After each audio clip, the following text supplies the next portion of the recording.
এটা জসীমউদ্দিন থেকে এয়ারপোর্ট যাওয়ার ফুটপাথ।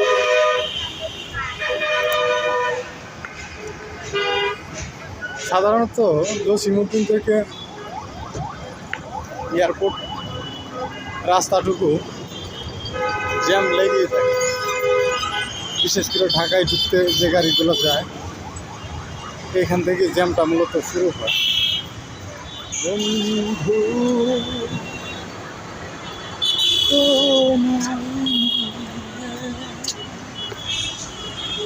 হারিয়ে যেতে চাই আমার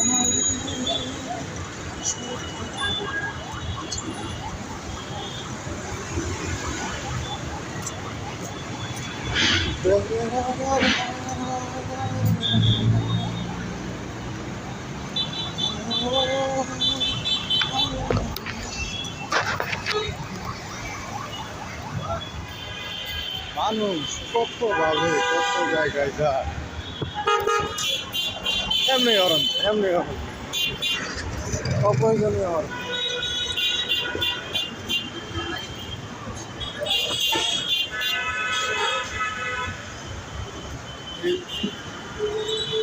ওভারব্রিজটা নতুন হয়েছে, সেক্ষেত্রে মানুষের অনেক উপকার হয়েছে। আগে ওভারব্রিজ ছিল না, বিধায় মেন রোডতেই পারাবার হতে হতো। এই ওভারব্রিজটা নতুন দিচ্ছে জসীমউদ্দিন উত্তরা, মানুষের জন্য অনেক সুবিধা হয়েছে। এত বড় কে উঠতেই লাগে 2 ঘন্টা।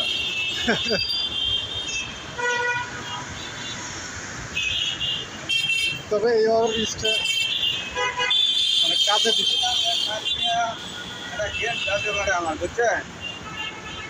দেশি ভাই যে চ্যানেলটা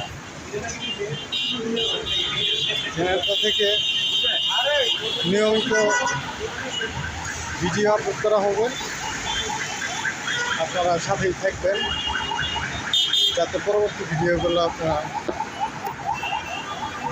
দেখতে পারেন। ঢাকার আনাচে কানাচেতে সকল প্রকার জায়গা আমার সাথে ঘুরতে পারবেন, আশা করি ভালো লাগে। বাংলাদেশে অনেক ধরনের ব্লগ হয়, অনেক ধরনের ইউটিউবিং হয়, তবে দেশি ভাই চ্যানেলে যে ভিডিওগুলো আপনারা পাবেন আশা করি অন্যান্য ব্লগারদের চেয়ে ডিফারেন্ট, আলাদা ভিডিও।